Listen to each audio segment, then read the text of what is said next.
Todos são muito bem-vindos nessa manhã mais uma vez, em nome do Senhor Jesus. Vamos orar em nome do Senhor. Pai, nós te agradecemos, nós te bendizemos, te adoramos. Estamos aqui nesta manhã e cremos que o Senhor quer curar, o Senhor quer restaurar cada um de nós, quer renovar o teu espírito, Pai. E eu peço isso em nome do Senhor Jesus, os irmãos que estão aqui presentes, aqueles que vão estar depois ouvindo em casa, ou qualquer outra pessoa, Deus, adentra essas vidas com teu Espírito Santo, e que haja mesmo cura, haja mesmo, Deus, a ministração da tua graça sobre a vida de cada um dos teus filhos. Nós oramos agradecidos em nome do Senhor Jesus. Amém e amém.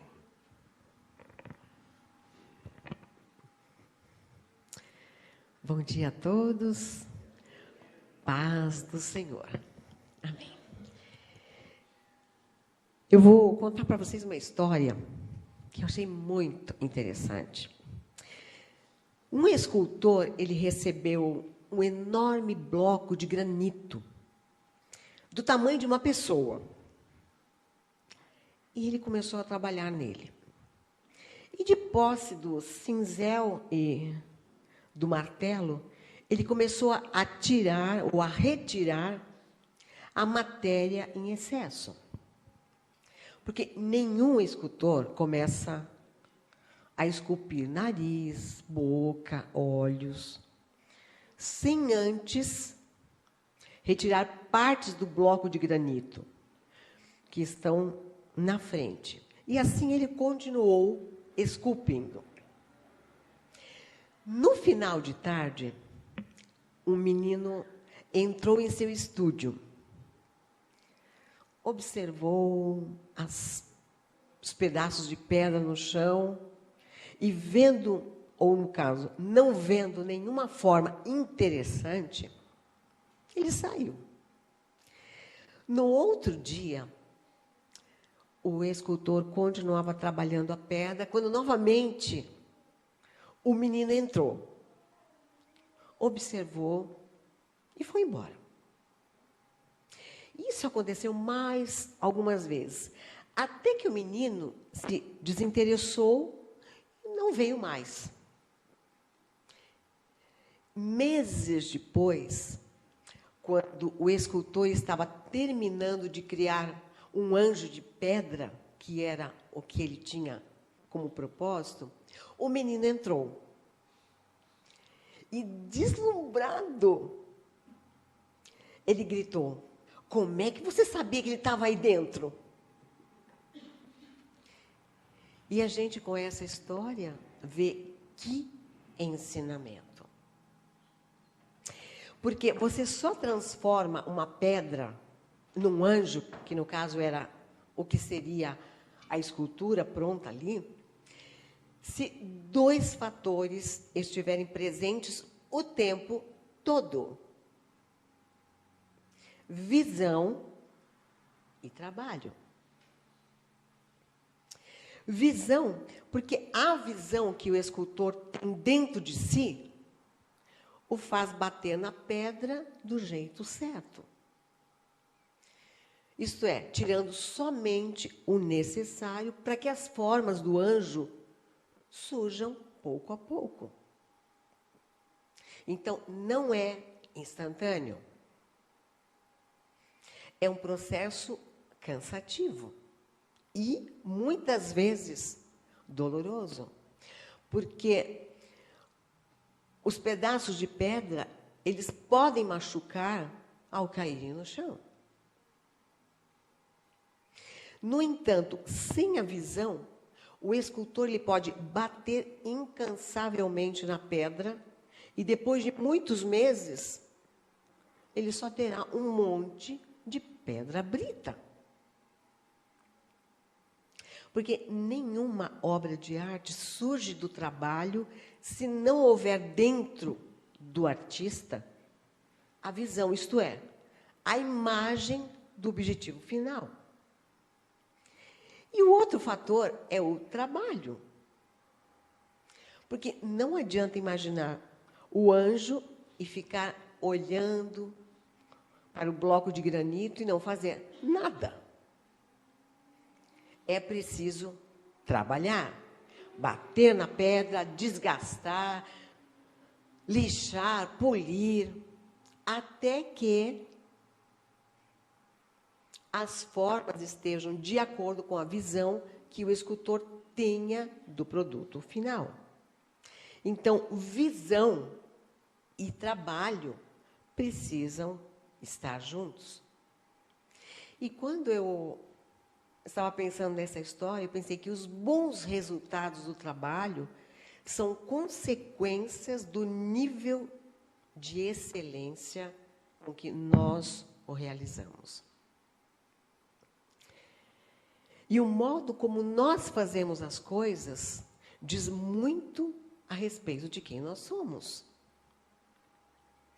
Então, vamos colocar o melhor de nós naquilo que nós fazemos para o Senhor. E vamos renovar a nossa disposição para seguir fazendo bem aquilo que nós fazemos. Claro, o corpo cansa, sim. A alma desanima-se quantas vezes. Contudo, também, saiba, como lembrou-nos o profeta Isaías, que os que esperam no Senhor renovarão as suas forças. Subirão com asas como águias. Correrão e não se cansarão. Caminharão e não se fatigarão. Que o nosso Deus nos abençoe nesta manhã e continue falando a cada um de nós, que nós possamos continuar em adoração a esse grande Deus, que é o nosso Deus. Amém. Amém. Você pode aplaudir o Senhor Jesus. Essa história é um ensinamento. Glória a Deus por isso. Vamos ficar em pé e vamos ler a palavra para a mensagem desta manhã, em nome de Jesus. Abra a sua Bíblia, Marcos, capítulo 5, versículo 21. E nós vamos ler até o 42 da palavra de Deus. Eu vou ler na tradução NVI. Tendo o Senhor Jesus voltado de barco para a outra margem, uma grande multidão se reuniu ao seu redor, enquanto ele estava à beira do mar. Então, chegou ali um dos dirigentes da sinagoga, chamado Jairo. Vendo o Senhor Jesus, prostrou-se aos seus pés e lhe implorou insistentemente: minha filha está morrendo. Vem, por favor, impõe as mãos sobre ela, para que ela seja curada e viva. O Senhor Jesus foi com ele. E aí uma grande multidão o seguia e o comprimia. E estava ali uma certa mulher que 12 anos vinha sofrendo de uma hemorragia. Ela padecera, aliás, muito sob o cuidado de vários médicos e gastara tudo o que tinha. Mas, em vez de melhorar, piorava. Quando ouviu falar do Senhor Jesus, chegou por trás dele, no meio da multidão, e tocou em seu manto. Porque ela pensava: se eu tão somente tocar em seu manto, ficarei curada. Imediatamente cessou a hemorragia quando ela tocou, e o Senhor sentiu, aliás, ela sentiu em seu corpo que estava livre do seu sofrimento. No mesmo instante, o Senhor Jesus percebeu que havia saído poder, virou-se para a multidão e perguntou: quem me tocou? Responderam os seus discípulos: vês a multidão aglomerada ao teu redor e ainda pergunta: quem me tocou, Senhor? Mas o Senhor Jesus continuou olhando ao seu redor para ver quem tinha feito aquilo. Então a mulher, sabendo o que lhe tinha acontecido, aproximou-se, prostrou-se aos seus pés, tremendo de medo, e contou-lhe toda a verdade. Então o Senhor Jesus lhe disse: filha, a sua fé a curou. Vá em paz e fique livre desse teu sofrimento.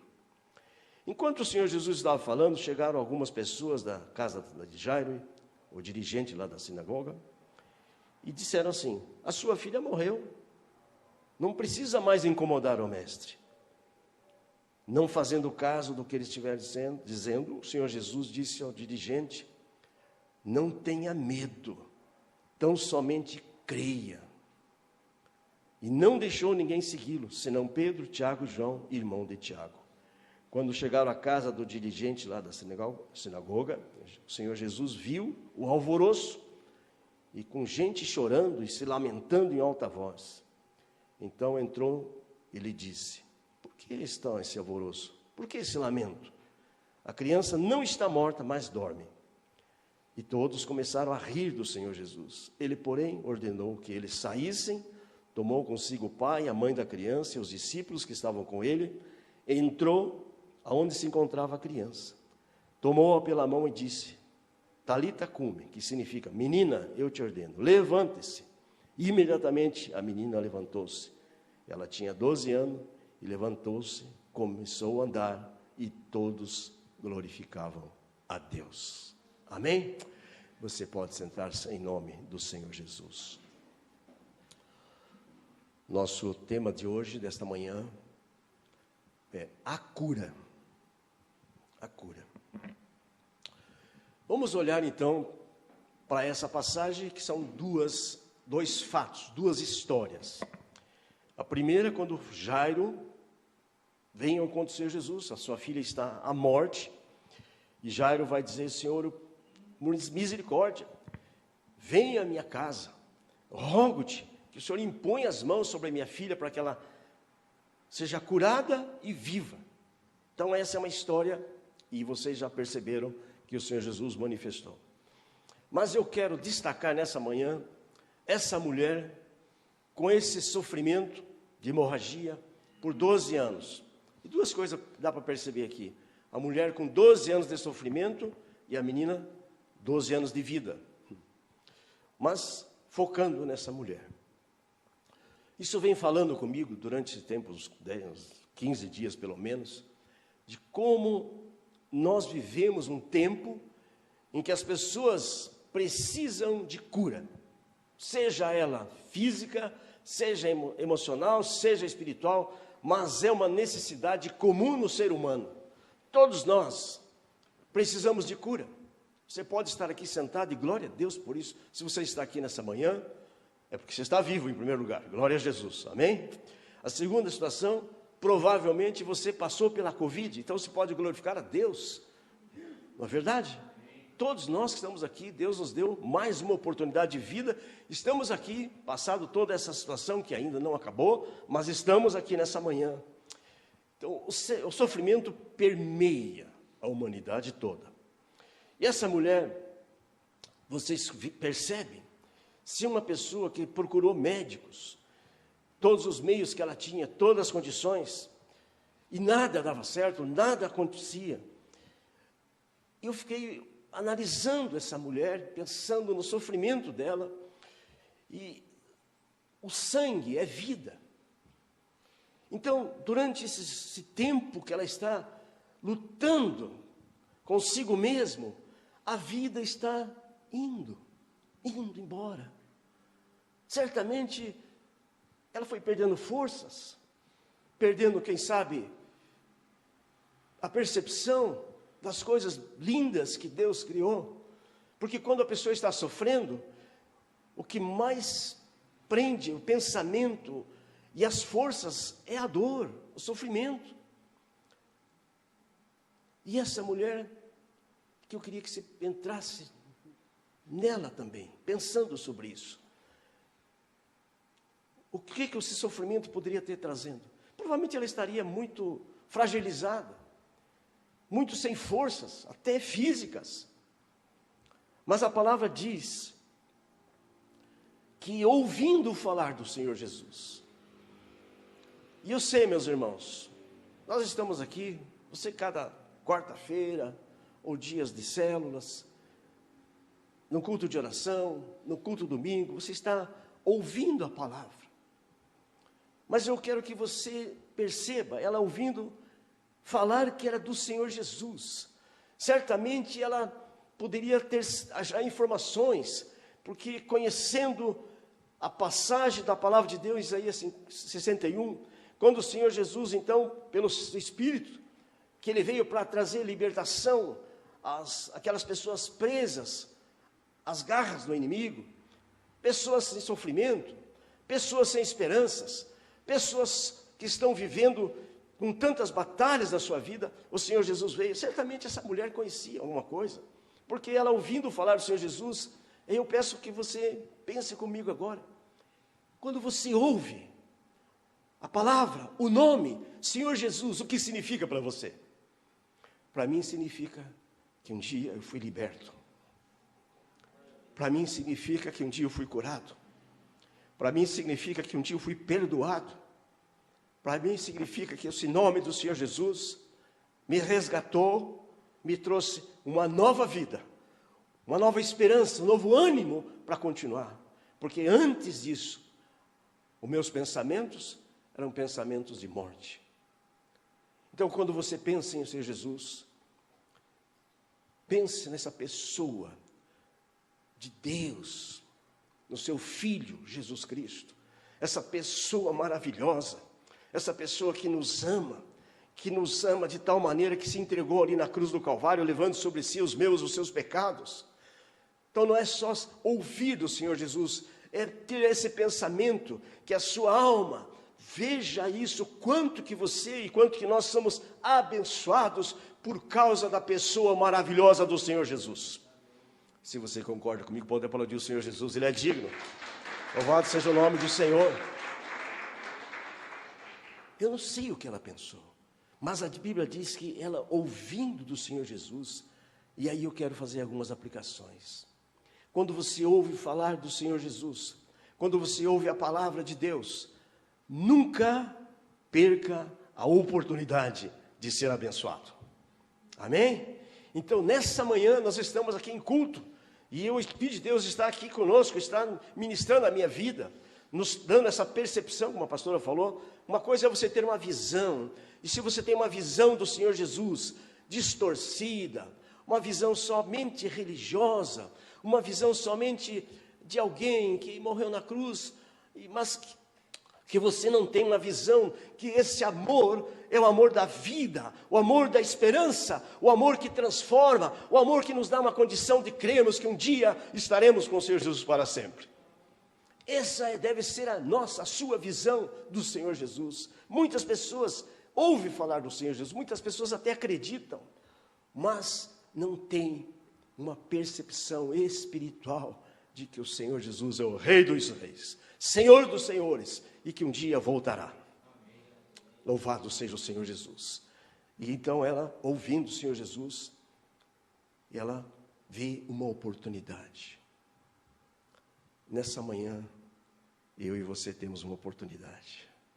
Estamos aqui, uma oportunidade preciosa de sermos tocados e abençoados pelo Senhor. Essa oportunidade, hoje, pode até se repetir, mas hoje é o dia. A palavra diz assim que hoje, se ouvides a sua voz, não endureçais os vossos corações. Pastor, o que é isso? É não crer.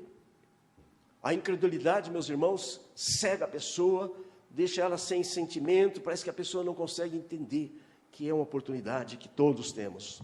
Mas, como toda oportunidade, tem desafios. Ela tinha um desafio muito grande, porque pensa, de repente, no jeito que ela estava, como é que ela devia estar se segurando, a vergonha, o medo, os preconceitos. Como é que ela ia poder, sabendo que a cultura da época era uma rejeição por aquilo? Mas ela tinha que enfrentar, ela tinha uma oportunidade, e poderia ser a última. Mas a palavra diz que ela, no seu pensamento, ela estava ali pensando, certamente antes dela entrar, porque veja, a multidão que seguia o Senhor Jesus, que o Senhor Jesus vem ele tinha terminado o momento de tratamento, quando ele teve, no capítulo anterior, vocês vão verificar que houve ali demônios, disse que tantos demônios, aquele moço que estava lá, e o Senhor o libertou, chamado Gesareno lá, e agora ele está vindo, toda aquela notícia se espalhava, então era muita gente sofrendo, muita gente querendo ser abençoado e curado, e como é que ela vai enfrentar essa multidão? Eu digo para você, quando você tem uma oportunidade, não importa o obstáculo que está na sua frente, quais os obstáculos que estão aí, de uma forma ou outra, impedindo de você chegar até onde você precisa chegar, que é na presença do Senhor Jesus.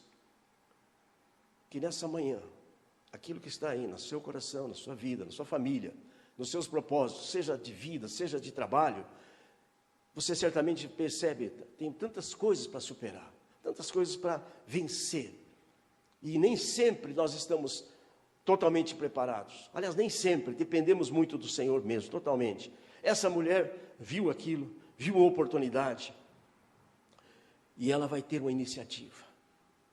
Então, quando você vê uma oportunidade, você precisa entender que todos os paradigmas, todas as coisas que são contrárias, você precisa ter uma iniciativa, ir de encontro, e não esperar, mas ir de encontro àquilo que está pela frente.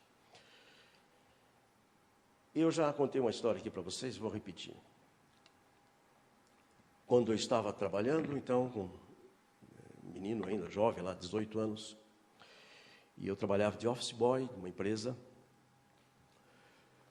e a pessoa que nós temos uma amizade muito grande na época, que trabalhava na diretoria, falou para mim assim: você vá no Bamirindos, que estão fazendo teste para você trabalhar, jovens, e pode ir, e eu dou conta aqui, pode deixar comigo.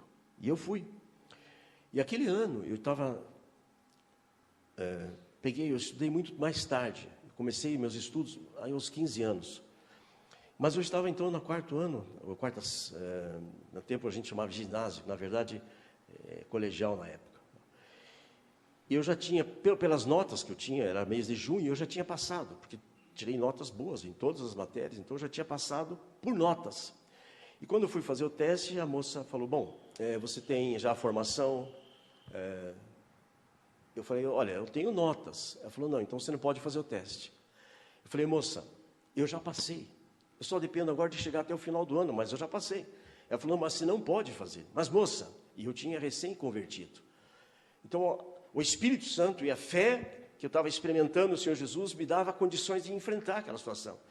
E falei 2, 3 vezes, eu cheguei a um ponto e falei assim: moça, faz favor, entra lá e fala com o teu chefe, diga que eu estou pedindo uma oportunidade. Ela entrou lá e voltou. E eu penso que ele deve ter falado assim: não vai passar mesmo, então deixa que faça o teste. E eu fui fazer o teste depois, com outros jovens, tínhamos uma sala lá, 20 jovens mais ou menos, e o teste era da datilografia, meus irmãos. Naquele tempo era assim, né? Tem gente que talvez nem sabe que é uma máquina de datilografia. Mas eu não tinha curso, eu tinha um cantinho que eu ficava lá, tinha uma máquina lá no trabalho, e eu treinava com o dedo, com 2 dedos. E deu um momento ali para fazer, eu tinha um texto para ler e datilografar. Quando ela deu o sinal, quando deu o sinal para parar, todo mundo tem que parar. Então, tá. Quando ela deu o sinal, eu comecei. E foi lá. Bati o que podia, tudo o que eu podia fazer, mas antes disso, eu tinha feito uma oração ao meu Deus, pedindo: Senhor, o Senhor sabe que isso é muito difícil, é um obstáculo muito grande, mas eu creio que o Senhor pode me dar uma oportunidade, e eu quero aproveitar essa oportunidade. E ali, no dia, uma semana depois, voltamos para o teste, e aí uma pessoa estava assim no local, talvez como esse aqui que eu estou agora, começou a falar os nomes da pessoa, falou A, B, B, C, passou no L, que é meu nome é Luiz Pedroso, passou por L, não falou meu nome, falou outros, e falou tantos nomes, e não mencionou. Mas ali ainda mesmo o Espírito Santo me deixou quietinho, e aí ele falou assim: todos que eu mencionei o nome, pode ir embora, e os que eu não mencionei, vem comigo. Ou seja, eu nunca vi isso, né? Quer dizer, os reprovados foram mencionados, e eu não fui, mas estava aprovado. Então, eu fui aprovado. Mas enfrentei esse obstáculo pela fé, e pela fé estou aqui agora para glorificar o Senhor Jesus. Quer dizer, consegui, pela graça de Deus, entrar num trabalho e me aposentar como gerente de banco nos últimos tempos. Louvado seja o Senhor Jesus. Hoje estou aqui para glorificar o Senhor. Essa mulher tem isso, então ela tem uma oportunidade, tem um desafio muito grande, que é a multidão, que é a sua situação pessoal, que é a sua vida, com certamente quantas coisas que está passando no seu pensamento, mas ela, nesse momento, eu quero falar então, o que representa o pensamento, meus irmãos. O pensamento é o comando da sua vida. Ela pensa consigo mesma, não, mas se eu tocar, eu vou chegar por trás, e eu vou tocar, porque eu serei curada. Cada vez que você quiser vir à casa de Deus, pense nisso. Eu vou lá, e o Senhor vai me tocar, ou eu vou tocar pela fé, e serei curado. Tantas curas, meus irmãos. E a Bíblia vai dizer que então, quando ela toca, ela é curada. O pensamento nosso, nós lutamos com isso, porque muitas vezes a situação, as dores, o sofrimento, nos só faz com que os nossos pensamentos fiquem naquilo que estamos vivendo.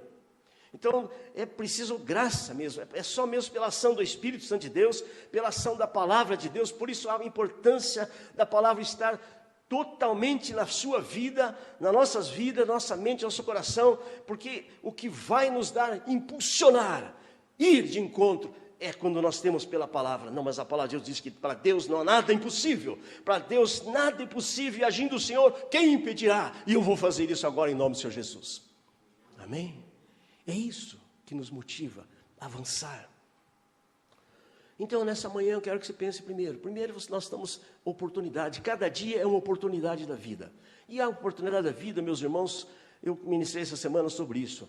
Você precisa entender que o Senhor Deus, o Senhor Jesus está operando pela fé na rotina da sua vida. Às vezes a pessoa acha que a fé só vai operar naqueles momentos de conflito, no trabalho, na família, no hospital, diante de uma pessoa doente. Não, na sua rotina você pode entender isso. A sua fé precisa ser aplicada. Senhor, obrigado pelo que eu estou fazendo aqui agora. Obrigado por esse trabalho. Obrigado, Senhor Deus, porque eu não estou fazendo trabalho aqui só para ganhar o pão. Eu estou fazendo um trabalho que eu quero construir, quero crescer na minha vida. Então isso é a rotina da vida, mas que você pode aplicar em toda ela, todo o tempo. Posso ouvir um amém? É importante isso, meus irmãos. E o pensamento? O pensamento, ele pode ser e deve ser sempre cheio da palavra de Deus. Por isso a leitura, meus irmãos. Hoje é um tempo complicado. As pessoas hoje mais veem o celular, mais veem mensagens, e é um alvoroço, vou chamar assim, de informações. Muitas informações e pouca formação. A formação vem para você pegar um livro e ler. E ler. Sabe, eu tenho orado a Deus, Senhor, eu quero que o Senhor me dê uma memória espiritual, que não esqueça da palavra, que eu tenha lembrança de Gênesis, Apocalipse, de tudo aquilo que o Senhor tem falado. Claro que isso é um desafio muito grande, mas que o Senhor me ajude a ter uma memória, um pensamento de fé. Então, quando você tem um pensamento de fé, por exemplo, eu olho aqui para a cruz, é um pensamento, já lembro aqui. Foi ali na cruz que o Senhor levou sobre si os meus pecados, ali que Ele sofreu toda a questão da humanidade, tudo ali estava sobre Ele naquele momento. Mas, se eu só olhar isso e ter a memória, ainda não resolve. Porque eu vou ter que tomar o passo de aceitar esse sofrimento, aceitar isso que o Senhor fez por mim e tomar uma atitude. A cura acontece nas oportunidades e acontece a partir do pensamento de agir, pensamento de ir de encontro, de não se acomodar, não ficar naquela situação olhando para aquilo que pode acontecer, mas não fazer nada. Então precisamos entender isso, o nosso pensamento. E aí a palavra vai falar sobre isso, quando nós lemos aqui, que ela pensando sobre aquilo, vendo a multidão, mas ela foi de encontro e tocou no Senhor Jesus. Aí eu penso, como é que seria, né? A gente não sabe, se ela de repente teve que tocar na hora, na parte de lá embaixo, mais humilhante ainda, mas como é que ela passou pela multidão? Nós não sabemos, a Bíblia não fala, mas ela diz que ela chegou e tocou no Senhor Jesus. Tocou no Senhor Jesus, recebeu o toque de cura, recebeu o poder de Deus passando na vida dela, e aquilo dá uma coisa, certamente algo extraordinário. Eu quero dizer para você, existe uma enfermidade que todos, de uma maneira ou outra, estão doentes. Chama-se pecado. Pecado de não crer na pessoa do Senhor Jesus. Então, quando você toca, como é que eu toco? Quando eu, com meu coração, pensando com a minha mente, mas olhando para o meu coração, para a minha condição, dizer, Senhor Jesus, eu peço que o Senhor me perdoe do meu pecado, ou do pecado de muitas vezes não crer, do pecado que muitas vezes se transforma em incredulidade. Senhor Jesus, perdoa-me.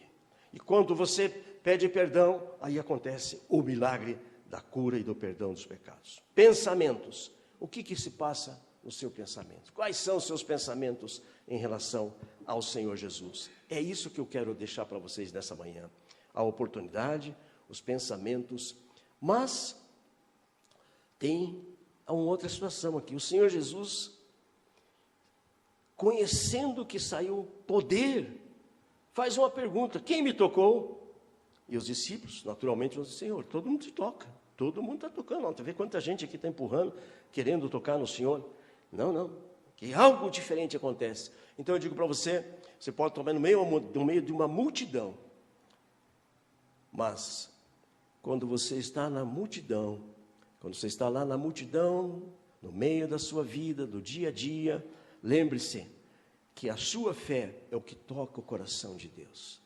A sua fé é pela gratidão, por dizer, Senhor, muito obrigado, porque estou aqui, porque o Senhor me deu essa condição, essa oportunidade. Louvado seja o nome do Senhor Jesus. Então eu quero concluir essa mensagem pensando nisso. O que o Senhor Jesus estava requerendo nesse momento? E essa mulher vai dizer então que ela prostra-se diante do Senhor. Prostra-se diante do Senhor. Prostrar-se é uma atitude de adoração, reconhecendo que aqui está Deus, na pessoa do Senhor Jesus. Então a confissão é uma atitude que você está demonstrando não só a sua fé agora, mas uma rendição. Está dizendo, Senhor Jesus, com os meus lábios, como diz Romanos, capítulo 10, 9 e 10, que se com a tua boca confessares o Senhor Jesus, em seu coração creres que Ele é o Senhor, você será salvo. Então é uma atitude da alma, agora é a alma que entra. Não é mais o pensamento, agora o pensamento nos deu condições de entender que ali está o Senhor Jesus, Rei do Senhor, Senhor dos Senhores, aquele que operou, aquele que vem operando, e que eu estou sabendo, que cegos estão vendo, que pessoas aleijadas o Senhor tem trazido, que pessoas oprimidas pelo inimigo têm sido libertas. Então eu estou vendo a pessoa do Senhor Jesus nessa perspectiva, e que dessas pessoas que precisam de ajuda eu também preciso. Então eu vou diante disso, meu pensamento de fé faz eu avançar, não perder a oportunidade, mas agora eu tenho que confessar, eu preciso confessar. E a confissão, o Senhor Jesus fala para ela, quando ela confessa, prostra e declara a verdade. Meus irmãos, é claro que quando você está na oração, certamente se faz isso, faço, todos nós fazemos, mas na oração, quando você está sozinho lá no seu quarto, não dá para tentar justificar para Deus. É o momento que você vai derramar a sua alma e vai dizer, Senhor Jesus, o Senhor veio ao meu coração, o Senhor sabe do que fiz esse dia, do que eu preciso, eu quero um encontro com o Senhor, sabe, eu tenho essa atitude cada madrugada, especialmente de madrugada, quando eu estou na oração, eu digo, Senhor, o Senhor está aqui comigo, o Senhor está aqui comigo, então você pode entender isso, o Senhor está presente agora, o Senhor é onisciente, ou seja, Ele sabe o que se passa nos seus pensamentos, e nesse momento, ela reconhece, adora o Senhor Jesus e diz, olha Senhor, fui eu mesmo, eu toquei, porque eu venho sofrendo, certamente ela poderia estar dizendo isso, mas o Senhor já sabia, 12 anos, mas agora estou aqui, liberta, então, liberta disso, e eu quero dizer para você, quando você aproveita a oportunidade, quando os teus pensamentos levam a você, na palavra de Deus, e você é alimentado pela palavra, e você confessa, com gratidão, com adoração, eu vou dizer para mais, o Senhor Jesus tem mais, amém? O Senhor Jesus tem mais, Ele poderia assim dizer assim, você está abençoado então, pode ir, Não, o Senhor diz assim, filha, veja bem, filha, olha aí. Todo ser humano é uma criatura. Quando você tem uma experiência de salvação, quando você entrega a sua vida ao Senhor Jesus, a palavra diz assim que você passa a ser filho. Então, ele poderia ter dito mulher, ou de repente podia ter falado o nome dela, porque certamente poderia perguntar o nome, como é teu nome? Ele já chama de filha. E se tem coisa maravilhosa de Deus para mim e para você, é sermos filhos do Deus Altíssimo. Sermos cuidados por um Deus que nos quer nas suas mãos, porque Ele tem um propósito, tem um plano para você. Jovem, Deus tem um propósito lindo para a sua vida. Quem está falando com você, são mais de 50 anos de vida com Jesus. E graças a Deus que o dia que eu decidi pelo Senhor Jesus. Então o Senhor Jesus tem mais, tem mais. O Senhor tem mais do que a cura para você. Ele tem mais do que você pensa, ou imagina, diz a palavra de Deus, Efésios 3:20. Amém? Deus tem muito mais. E aí ele diz assim, filha, a tua fé te salvou. Vai em paz. Vai em paz. A paz, ela só adentra no nosso coração quando há perdão dos pecados. Quando o Senhor diz, paz seja convosco, Ele já derramou perdão. É o que nós estamos chamando agora, nossos grupos de células, casa de paz, porque ali entrou o Senhor Jesus. Amém? Então ele fala isso, vai em paz, a tua fé te salvou, ser curada desse teu mal. Você tem uma caminhada, você tem um propósito, certamente você vai poder a sua família construir e realizar os seus sonhos, que nós cantamos aqui, ser curada, em nome de Jesus. Amém? Fique em pé, vamos orar.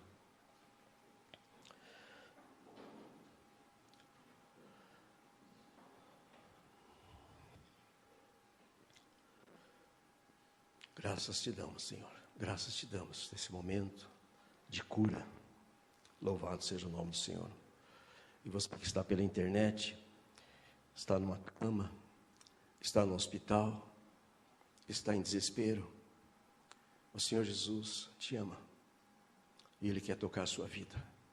E nós vamos orar por isso agora em nome de Jesus. Amém. Senhor, meu Deus, meu Pai, quando eu olho esse quadro dessa mulher, eu vejo o quanto que o Senhor é maravilhoso. E nós estamos aqui nessa manhã e queremos em nome do Senhor declarar cura.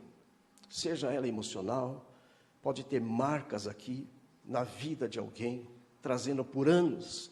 Esse é o momento que eu quero declarar essa cura em nome do Senhor Jesus. Declaro cura também emocional, física, seja ela família, seja uma restauração, nós declaramos cura em nome do Senhor Jesus. Amém.